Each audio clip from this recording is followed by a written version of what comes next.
அனைவருக்கும் வணக்கம். நம்ம நாட்டுல யங்ஸ்டர்ஸ் ஃபேஸ் பண்ற ஒரு மிகப்பெரிய பிரச்சனை என்னன்னு பாத்தீங்கன்னா அன்எம்ப்ளாய்மெண்ட். ஒண்ணு, படிச்ச படிப்புக்கு ஏத்த வேலை கிடைக்காது, இல்ல கிடைச்ச வேலையில நினைச்ச அளவுக்கு ஊதியம் இருக்காது. இதுக்கு யார் காரணம், என்ன காரணம், அதோட ஆணிவேரை தேடி நீங்க பேச ஆரம்பிச்சீங்கன்னா அந்த விவாதம் ரொம்ப பெரியது. அதை இந்த சின்ன வீடியோல நம்மளால பதிவு செய்ய முடியாது. அதை பதிவு செய்யறதும் நம்ம நோக்கம் இல்லை. நம்ம நெகட்டிவிட்டிக்கு போக வேண்டாம், பாசிட்டிவிட்டிக்கு வருவோம். இந்த வீடியோ மூலமா எனக்கு வேலை இல்லை, நான் என்ன பண்ணணும் அப்படின்னு நினைக்கிறவங்களுக்கு ஒரு சின்ன ஸ்பார்க் ஒன்று நான் தரப்போறேன். So watch till the end. Majority of youngsters அவங்களோட கிராஜுவேஷன் முடிச்ச உடனே விருப்பம் இருக்கோ இல்லையோ, கட்டாயத்தின் பேர்லயோ அவங்க முதல்ல சூஸ் பண்ற ப்ரொஃபஷன் இன்ஃபர்மேஷன் டெக்னாலஜி என சொல்லக்கூடிய IT sector. I am very much interested in software development, coding, testing, system admin அப்படின்னு சொல்றவங்க you are already in the right place. So இந்த வீடியோ உங்களுக்கானது அல்ல.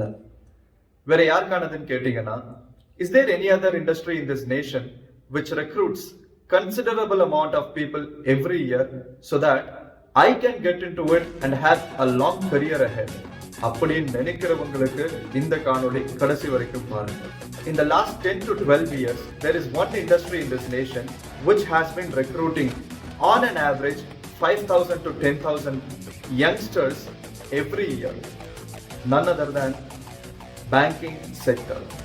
So இந்த வீடியோ பார்த்தா மட்டும் போதும், கண்டிப்பா ஓவர் நைட்ல ரிசர்வ் பேங்குக்கே கவர்னரா மாறிடலாமான்னு கேட்டீங்கன்னா அதெல்லாம் இல்லை. This is just to create a spark, ஒரு சின்ன இன்ட்ரெஸ்ட். இப்படியும் ஒரு வேலை வாய்ப்பு இருக்கு, நம்ம ட்ரை பண்ணலாமே அப்படின்னு உங்க மனசுல தோணிச்சுனாலே போதும். I am really successful about making this video. So முதல்ல இந்த வேலை வாய்ப்பு யாருக்கானதுன்னு சொல்லி பார்ப்போம். நம்பர் 1, மற்ற ப்ரொஃபஷன்ஸ்ல இருக்கிற மாதிரி என்னால நைட் ஷிஃப்ட்ல வேலை செய்ய முடியாது, இல்ல வேரியஸ் ஷிஃப்ட்ஸ்ல என்னால வர முடியாது, இல்ல ஒர்க் ஃப்ரம் ஹோம், இந்த மாதிரியான அட்ராசிட்டிஸ் எனக்கு வேண்டாம். நான் காலையில 10 மணிக்கு போனா 6 to 6:30 இல்ல ஒரு 7 o'clock நான் வீட்டுக்கு வரணும்னு ஆசைப்படுறேன் அப்படின்னு நீங்க நினைச்சீங்கன்னா இந்த வேலை வாய்ப்பு உங்களுக்கானது. நம்பர் 2, நான் ஒரு நல்ல ஒரு பப்ளிக் லைஃப் வாழணும்னு ஆசைப்படுறேன், கொஞ்சம் சோஷியல் ரெஸ்பெக்ட் எனக்கு கிடைக்கணும்னு ஆசைப்படுறேன், கொஞ்சம் சமுதாயத்துல நல்லா பவர்ஃபுல்லா சுத்தணும்னு ஆசைப்படுறேன் அப்படின்னு நினைச்சீங்கன்னா this banking job is for you. Number 3, ஒரு கவர்மெண்ட் ஜாப் சேரணும்ன்ற ஆசை இருக்கு, ஆனா ஸ்டேட் கவர்மெண்ட் சென்ட்ரல் கவர்மெண்ட் ஆபீசஸ்ல எல்லாம் ஜாயின் பண்ணணும்னு சொன்னா நிறைய பணம் கேட்கறாங்களே, நிறைய லஞ்சம் ஊழல் அப்படின்னு இருக்கு. அப்படி நினைச்சீங்கன்னா தயவு செஞ்சு ஜாயின் பண்ணாதீங்க.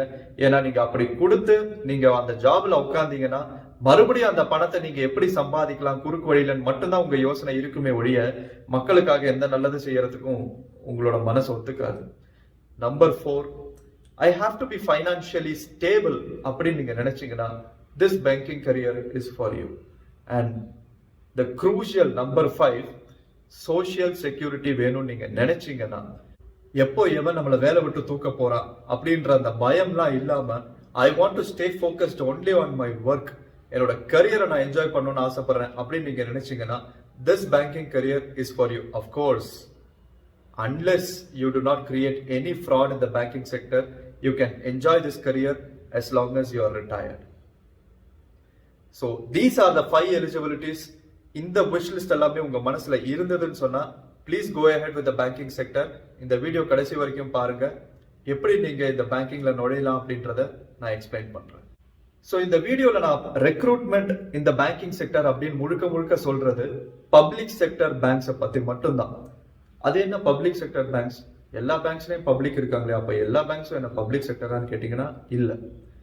பேங்க்ஸை நிறைய கேட்டகரிஸ்ல நீங்க டிவைட் பண்ணலாம். ரொம்ப டெக்னிக்கலா இன் டர்ம்ஸ் பேங்கிங் டெர்மினாலஜிஸ்ல கூட்டிட்டு போறதுக்கு எனக்கும் விருப்பம் இல்லை, கேட்டு உங்களுக்கும் போர் அடிக்கும். பட் உங்களுக்கு புரியுற மாதிரி சிம்பிளா சொல்றேன்.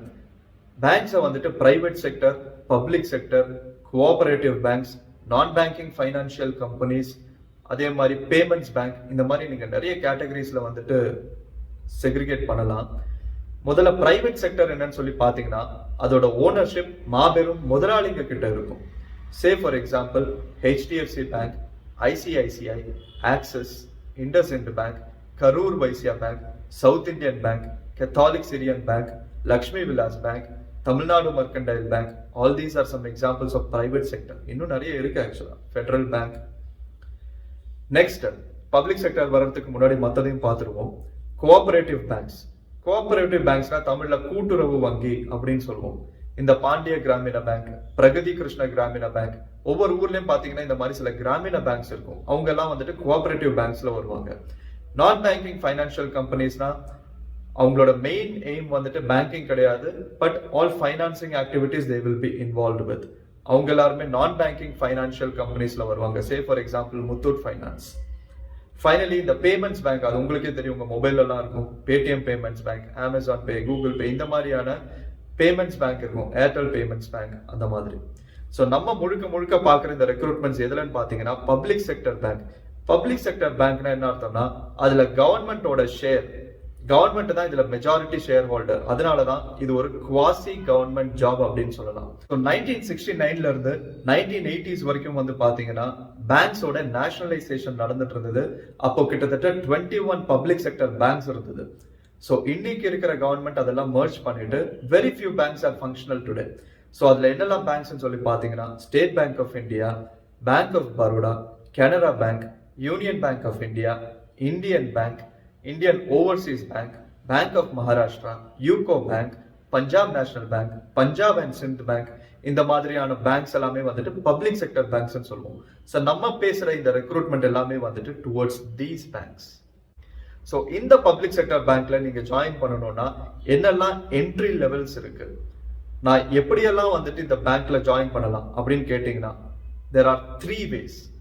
நம்பர் 1, ஒரு கிளர்க்கா நீங்க ஜாயின் பண்ணலாம். நம்பர் 2, ஒரு அசிஸ்டன்ட் மேனேஜர் ஆன் ப்ரொபேஷனா நீங்க ஜாயின் பண்ணலாம். அண்ட் நம்பர் 3, ஒரு ஸ்பெஷலிஸ்ட் ஆஃபீஸரா நீங்க ஜாயின் பண்ணலாம். எப்படி ஜாயின் பண்றது, இதுக்கு என்ன எலிஜிபிலிட்டி அப்படின்றத பார்ப்போம். ஸோ ஃபர்ஸ்ட் நம்ம பார்க்க போறது ஒரு கிளரிக்கல் ஸ்டாஃபா நான் பேங்க்ல எப்படி ஜாயின் பண்றது, ஒரு கிளர்க்கா நான் எப்படி அப்பாயின்மெண்ட் வாங்குறது அப்படின்றது தான். ஃபர்ஸ்ட் கிளர்க்னா யாருன்னு தெரிஞ்சுக்கங்க. நீங்க ஒரு பேங்க்ல நுழைறீங்க அப்படின்னு சொன்னா நேம் போர்ட்ஸ், இந்த டெசிக்னேஷன் போர்ட்ஸ் எல்லாம் வந்துட்டு ஹேங் ஆயிட்டு இருக்கிறத நீங்க பார்த்திருப்பீங்க. அதுல இந்த டெல்லர், SWO என்று சொல்லக்கூடிய single window operator A, B, இந்த மாதிரி சில போர்ட்ஸ் வந்துட்டு ஹேங் ஆயிட்டு இருக்கும். அவங்க எல்லாருக்கும் பேர் தான் வந்துட்டு கிளர்க். இந்த கிளர்க்கை நீங்க ஜாயின் பண்றதுக்கு 18 to 27 இயர்ஸ்க்குள்ள நீங்க இருக்கணும். இந்த கிளர்க்கை ஏன் வந்துட்டு ஜாயின் பண்றதுல ஒரு மிகப்பெரிய அட்வான்டேஜ்னு சொல்லி பாத்தீங்கன்னா அவங்களுக்கு எல்லாருமே வந்துட்டு சொந்த ஊர்லயே வேலை கிடைச்சிரும். அவங்க வீட்டு பக்கத்துலேயே பிரான்ச்சஸ் இருந்ததுன்னா அந்த பிரான்ச்சஸ்லேயே அவங்களுக்கு வேலை கிடைச்சிரும். ஸோ இது ஒரு ஆடட் அட்வான்டேஜ். சேலரி வைஸ் பார்த்தீங்கன்னு சொன்னா ஒரு 25,000 இருந்து 30,000 வரைக்கும் அவங்க சேலரி ஏர்ன் பண்ணலாம். இது போக அவங்களுக்கு news paper allowance, petrol allowance, mobile bill allowance, இந்த மாதிரி சில அலவன்சஸ் இருக்கு. And every 2 years or 4 years once அவங்களோட ஃபேமிலியை கூட்டிட்டு அவங்க டூர் ஏதாவது போனாங்கன்னா அந்த டூரோட எக்ஸ்பென்சஸை கூட அவங்க கிளைம் பண்ணிக்கலாம். ஸோ மோஸ்ட்லி ஏர் டிக்கெட்ஸ் வந்துட்டு அவங்க கிளைம் பண்ணிக்கலாம். ஸோ இந்த செகண்ட் கேட்டகரி வந்து பாத்தீங்கன்னா PO என்று சொல்லக்கூடிய probationary officer or MT, management training, இல்லைன்னா ஸ்கேல் 1 ஆஃபீஸர் அப்படின்னு சொல்லுவாங்க. ஜூனியர் மேனேஜ்மெண்ட் கிரேட் ஸ்கேல் 1 அப்படின்னு சொல்லுவாங்க. உங்களுக்கு புரியுற மாதிரி சொல்லணும்னா assistant manager on probation. So clerk வந்துட்டு சிஸ்டம் என்ட்ரி ஒர்க் மட்டும் தான் பண்ணுவாரு. அது எல்லாமே பாஸ் பண்ண வேண்டியது இந்த அசிஸ்டன்ட் மேனேஜரோட வேலை தான். ஸோ அந்த போஸ்டிங் பத்தி தான் செகண்ட் கேட்டகரி. ஸோ இந்த கேட்டகரிக்கு நீங்க 21ல இருந்து 30 இயர்ஸ்க்குள்ள இருக்கணும். அண்ட் இப்போ நான் சொன்ன இந்த ஆல் 3 போஸ்ட் வந்துட்டு நீங்க 10th, 12th and graduation 60% minimum at least required.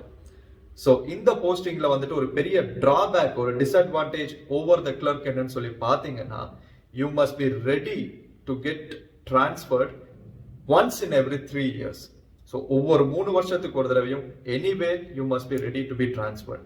எனக்கு ஊர் சுத்துறதுனா ரொம்ப பிடிக்கும், அதுவும் பேங்க் செலவுல நிறைய ஊருக்கு அனுப்புறாங்கன்னா ரொம்ப ரொம்ப பிடிக்கும் அப்படின்னு நீங்க நினைச்சீங்கன்னா this job, this appointment is for you. So கிளர்க்கை விடையும் கிட்டத்தட்ட 1.5 times அதிகமான சேலரி நீங்க ஏர்ன் பண்ணலாம். Somewhere between 45 to 50,000. அது போக newspaper allowance, mobile bill allowance, petrol allowance, close to 30 to 35 litres வரைக்கும் நீங்க பெட்ரோல் அலவன்ஸ் எடுத்துக்கலாம். ஒரு பிரான்ச் மேனேஜரா நீங்க வந்துட்டு போஸ்டிங் ஆயிட்டீங்கன்னு சொன்னா உங்களுக்கு 4 வீலருக்கு பெட்ரோல் அலவன்சஸ் இருக்கு. நீங்க 3 years ஒன்ஸுக்கு உங்க மொபைல் போன் சேஞ்ச் பண்றதுக்கு உங்களுக்கு அலவன்சஸ் இருக்கு. உங்களுக்கு ஒரு பிரீஃப் கேஸ் வாங்குறதுக்கு அலவன்சஸ் இருக்கு. இது போக உங்களுக்கு புதுசா நீங்க வீடு கட்டி இருக்கீங்க, நிறைய ஃபர்னிச்சர் வாங்கணும் அப்படின்னு ஆசைப்பட்டீங்கன்னா ஃபர்னிச்சர் அலவன்ஸ், இந்த மாதிரி நிறைய அலவன்சஸ் இருக்கக்கூடிய ஒரு போஸ்டிங் இது. So please don't miss this out. Try this. And next category வந்து பாத்தீங்கன்னா தேர்ட் கேட்டகரி ஃபர்ஸ்ட் ரெண்டு கேட்டகரிக்கும் இந்த தேர்ட் கேட்டகரிக்கும் இருக்கிற ஒரு மிகப்பெரிய டிஃபரன்ஸ் என்னன்னு பாத்தீங்கன்னா, competition will be very less in the third category. காம்படிஷன்னா என்ன, ஒரு 10,000 20,000 பேர் இருப்பாங்களான்னு கேட்டீங்கன்னா இல்ல, கிட்டத்தட்ட 20-25 லட்சம் பேர் வந்துட்டு இந்த பேங்கிங் ஜாபுக்காக எல்லா வருஷமும் அப்ளை பண்றாங்க. அப்ளை பண்றதுல இருந்து கிட்டத்தட்ட 9 to 10 lakhs இந்த எக்ஸாம்ஸை எழுதுவாங்க. ஃபைனலி பிளேஸ் ஆகிறது என்னமோ 3,000 to 5,000 மட்டும்தான். But if you find that you are one among this 3,000 to 5,000 people, இப்போ அது ஆக்சுவலா குறைஞ்சிருச்சு. பட் ஸ்டில் இன்னும் ஒரு 1 or 2 இயர்ஸ்க்கு வந்துட்டு 2,500 3,000 பீப்புள் வரைக்கும் ரெக்ரூட்மெண்ட் நடந்துட்டே தான் இருக்கும். ஸோ பெட்டர் லேட் தேன் நெவர். அதனால இப்பவே நீங்க வந்துட்டு ஸ்டார்ட் பண்ணலாம். ஸோ இந்த ஸ்பெஷலிஸ்ட் ஆஃபீஸர்ஸ் அப்படின்னா யாருன்னு பாத்தீங்கன்னா, ஸ்பெஷலைஸ்டு டிகிரிஸ் வச்சிருப்பாங்க. சே ஃபார் எக்ஸாம்பிள் அக்ரிகல்ச்சர்ல வந்துட்டு டிகிரி வச்சிருப்பாங்க, இல்ல மெக்கானிக்கல்ல வந்துட்டு ஸ்பெசிபிக் டிகிரி வச்சிருப்பாங்க, ஐடில டிகிரி வச்சிருப்பாங்க, கம்ப்யூட்டர் சயின்ஸ்ல டிகிரி வச்சிருப்பாங்க. ஸோ இந்த மாதிரி இல்லைன்னா BABL லாயரா வந்துட்டு டிகிரி, லீகல் ஆஃபீஸரா டிகிரி வச்சிருப்பாங்க. ஸோ இந்த மாதிரியான ஸ்பெஷலைஸ்டு டிகிரிஸ்ல நீங்க ஏதாவது ஒன்று படிச்சிருந்தீங்கன்னா please go ahead with the specialised officers category. இந்த ஆஃபீஸர்ஸோட மெயின் ஒர்க் வந்துட்டு பிரான்ச்சஸ்ல இருக்காது. அவங்க எல்லாருமே வந்துட்டு சென்ட்ரலைஸ்டு ஆஃபீஸஸ்ல தான் வேலை செய்யணும். என்ன மாதிரி வேலைன்னு சொல்லி பாத்தீங்கன்னா, இப்போ வந்துட்டு நான் மார்க்கெட்டிங் MBA படிச்சிருக்கேன், MBA இன் மார்க்கெட்டிங் படிச்சிருக்கேன்னா you can become a marketing officer. நான் வந்துட்டு மெக்கானிக்கல் இன்ஜினியரிங்ல ஸ்பெஷலைஸ் பண்ணியிருக்கேன் அப்படின்னு சொல்லி பாத்தீங்கன்னா இந்த ATM ஒர்க்கிங் அந்த மாதிரியான பிளேசஸ்ல வந்துட்டு உங்களுக்கு போஸ்டிங்ஸ் கிடைக்கும். இல்ல நான் ஐடி கோடிங்ல, கம்ப்யூட்டர் சயின்ஸ் கோடிங்ல வந்துட்டு நான் எக்ஸ்பர்ட்டா இருக்கேன், ஆனா ஐடி வேண்டாம் பேங்கிங்ல வரணும் நீங்க நினைச்சீங்கன்னா சிஸ்டம் அட்மின்ல நீங்க ஜாயின் பண்ணலாம். ஸோ அப்படி இல்லைன்னு சொன்னா ஐடி பேங்கிங்கோட ஐடி ரிலேட்டட் ஆஃபீஸஸ்ல நீங்க ஒர்க் பண்ணலாம்.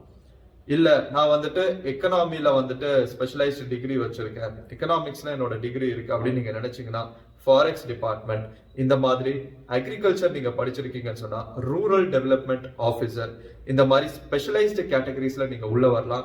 இதுல எல்லாமே காம்படிஷன் ரொம்ப கம்மி, பிகாஸ் மெஜாரிட்டி ஆஃப் பீப்புள் இது எதுவுமே படிக்க மாட்டாங்க. அதனால சோ இந்த வீடியோ மூலமா உங்களுக்கு பேங்கிங் ரெக்ரூட்மெண்ட்ஸ் பத்தி சின்னதா ஒரு ஐடியா கிடைச்சிருக்கு, சின்னதா ஒரு ஸ்பார்க் கிடைச்சிருக்கு, பயனுள்ளதா இருக்கு அப்படின்னு நீங்க நினைச்சீங்கன்னா please consider subscribing to our channel. இதை லைக் பண்ணுங்க, நீங்க உங்களோட பேங்கிங் ஆஸ்பிரண்ட் ஃப்ரெண்ட்ஸ் கூட ஷேர் பண்ணுங்க. இந்த பேங்கிங் ரிலேட்டட் எக்ஸாம்ஸ் என்னென்ன, இதுக்கு என்ன ஆர்கனைசேஷன் இந்த எக்ஸாம்ஸ் எல்லாம் கண்டக்ட் பண்ணுது, இதுக்கு நான் எப்படி ப்ரிப்பேர் பண்ணணும், என்னென்ன புக்ஸ் ரெஃபர் பண்ணலாம், என்னென்ன வெப்சைட்ஸ் இருக்கு அப்படின்றத நான் இன்னொரு பார்ட்டுக்கு எடுத்துட்டு போறேன். Because that is the most crucial aspect of banking recruitment. How do you sit and prepare yourself for that? So what are you waiting for? Start your bank exam preparations today. Become a successful banker in 2021. I wish you all the best. இந்த மாதிரியான interesting topics இன்னும் என்னெல்லாம் பேசலாம் நீங்க நினைக்கிறீங்களோ கமெண்ட்ஸ்ல உங்க கருத்துக்களை வெளியிடுங்க. See you until next video. Thank you all for the patient watching. Signing off here, Akhil. Bye.